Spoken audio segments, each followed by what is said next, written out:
In Mansfield, Massachusetts, we have a legendary amphitheater that was called Great Woods. A lot of people call it Great Woods. It became Tweeter Center for a lot of the memorable concerts from when I was a kid, and it's now the Xfinity Center.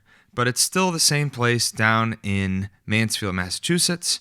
I say down because I'm in the North Shore of Massachusetts. And I got to play there, not on stage, in I guess it's like the concession area when I was very little.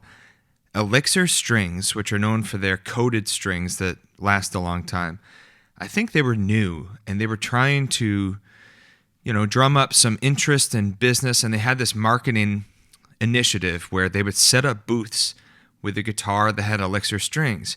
And the idea was, if you come on up and you play something on this guitar, we'll give you a set of Elixir Strings, which is a pretty cool idea.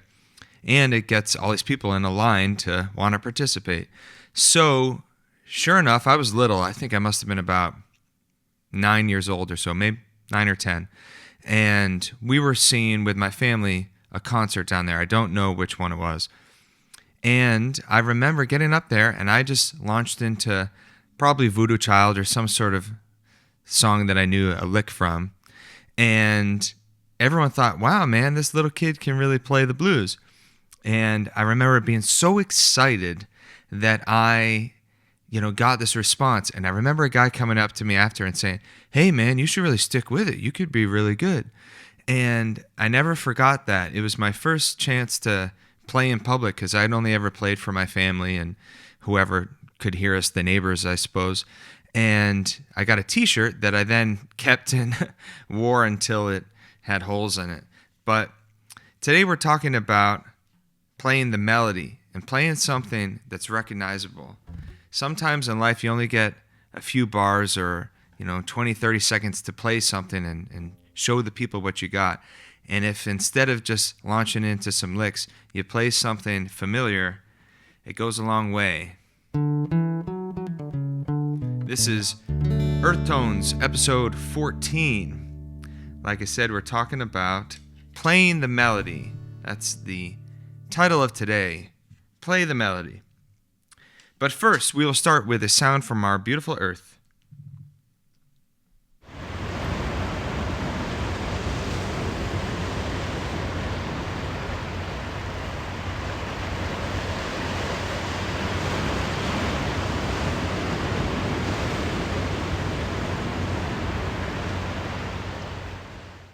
A lovely sound from our beautiful Earth. That is Flat Rocks. Scarlett and I got married last Friday, and on the very next day, we were exploring, going around Rockport, and I showed her a lot of the places that I grew up spending time enjoying nature. We were just taking a rest. That is the Flat Rocks at the Gloucester, a little bit, kind of near Halibut Point. It's where my grandparents are buried, and we went and visited their grave site, and then we're sitting by the water. So that is the sound of the Atlantic Ocean on the rocks in Gloucester, Massachusetts. So for a bit of old news, this is kind of interesting. I reached into the archive and I pulled out Guitar Player. Now, the copy that I pulled out is from not so long ago, April 2020. Eric Johnson is on the cover of Guitar Player. But what's interesting is I started to read the article, and at the very beginning of the article, it references an older article with Eric Johnson. And it says, one cat who bridges the gap, meaning between acoustic and electric guitar, first graced our cover in May 1986 with the infamous headline, Who is Eric Johnson and why is he on our cover? Nearly 35 years later, there's no need to ask why Eric Johnson is on our cover again. He was and still is a unique breed of guitar hero. So I went back and I found that. It's really awesome. May 1986, Eric Johnson is on the cover of Guitar Player for the first time, and it says, indeed, why is Eric Johnson on the cover? And it's an interesting story. If you type in, May 1986 Guitar Player, there's actually a Substack with the editor. And he talks about the story behind some of the covers, and one of them is that story. They had a rule at Guitar Player that was the only people who can be on the cover are people who you can go and buy their album in stores. You can actually go down to the shop and buy their record. And Eric Johnson was the first person to break that record because his debut album had not been released yet. Or if it had, it was only in small circles. So this was on the merits of demo tapes and that famous Austin City Limits live show that had come out, I think it was 1984. So they were talking about how he was pretty unknown still, but they were taking a chance because they just believed this is one of the strongest voices in guitar ever, and we're going to put him on the cover even if you can't go buy his album at the store yet. And then, of course, he had Cliffs of Dover and, man, Guitar Player. What was the video game? Guitar Hero. Guitar Hero, I think that probably caused a huge resurgence for Eric Johnson because Cliffs of Dover was one of the hardest things to play on Guitar Hero, the video game. Incidentally, I was terrible at that game. All right, the main discussion.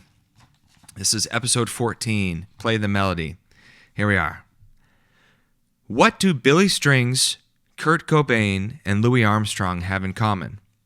Probably more than you'd think. One thing for sure, they're all big on melody. This week I was learning some bluegrass tunes, and I saw the Billy Strings interview on Rick Beato's YouTube channel. Billy said bluegrass solos aren't a time to just play whatever. The idea is to play the melody and embellish it in your own way. I read somewhere about bluegrass that you should still be able to tell what song is being played during each individual solo. This week, I was teaching Smells Like Teen Spirit to a student, and we were learning the guitar solo. It's note for note the melody of the song. Most of the best solos are really just the melody ornamented. Louis Armstrong was a master of this. It seems like when I play the melody of a tune in my solos, everyone responds enthusiastically. It's like they're congratulating me for continuing to play the song we're playing. It's a way to set the scene and to give the listener something to latch on to draw them in. You'd think simply playing the melody of the song would seem less impressive, but it communicates your desire to keep the song going, to keep the story going, and it shows you care about the big picture and not just your own licks. Plus, melodies are painstakingly composed to be exactly what a song needs. So playing the melody is a good starting point since you know for sure it's going to work. That's my piece this week about music. Play the melody, man. I swear, if you can just play the melody, folks start to say, oh, wow, now that was really sweet. Especially, I think these days where there's so many great players, I think people are playing just incredible stuff everywhere you look.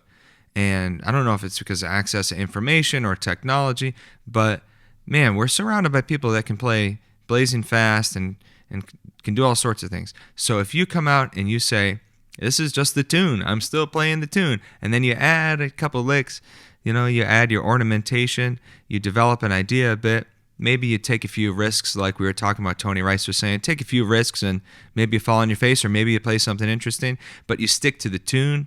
I think that really comes across because you're communicating that what you want to do is to play the song. And so if we serve the song, regardless of which category we're talking about, improvising or writing, if you do what is best for the song, for the story, then everybody seems to enjoy it a lot more than you just going off on a tangent. So a musical demonstration. Imagine we take a simple melody.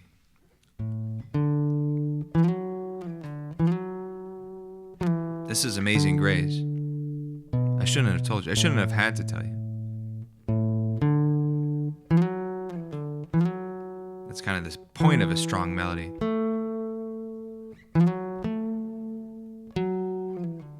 You can start by just finding something that you can play and starting to sing it through the instrument. So if you're learning a tune, think about how you might be learning the chords, you might be learning to sing the melody, but if you're playing the kind of music where you're also going to get a chance to play a solo, see if you can play the melody on your instrument. And that goes for every instrument. I imagine with drums that would be helpful too. Even though you might not be able to play all the individual pitches, if you can mimic the rhythms of the melody, then you're going to be inside the song. And we really want our music to come from inside the song, not from outside, just something randomly attached to it. So think about a familiar melody. It could be Amazing Grace, could be Happy Birthday, could be anything that you can start with that gets you to play the melody of a song. And if you're learning bluegrass and you're playing guitar, learn what the fiddle's doing. Play the actual part and not just the chordal accompaniment. And even if at the jam you're only going to play the chords and the fiddles are going to play all the melodies, learn it because you'll get inside the song, inside the spirit of the rhythm, and you can mimic that a bit. So sing and play while you work all of that out and have some fun with it. What's on the turntable? Band of Gypsys, Jimi Hendrix. This is New Year's Eve. In one of the first early episodes, we had the At Fillmore East album. That is the full collection of the concerts of New Year's Eve. And this is the album that was released to fulfill a contract. Now, the idea was that this guy, Ed Chalpin, and his company, PPX, they had a contract with Curtis Knight, and Jimmy played with them, and Jimmy had this extremely unfair contract. I think it was something like he got $1 of advance royalties, and then they didn't ever really do anything. But it locked him into this contract that once he blew up, Ed Chalpin sued because he was saying that he was supposed to be the exclusive recording contract of Jimi Hendrix. It all got tied up in courts, and ultimately, in order to fulfill that contract, they had to make an album and deliver it to Ed Chalpin and PPX Enterprises.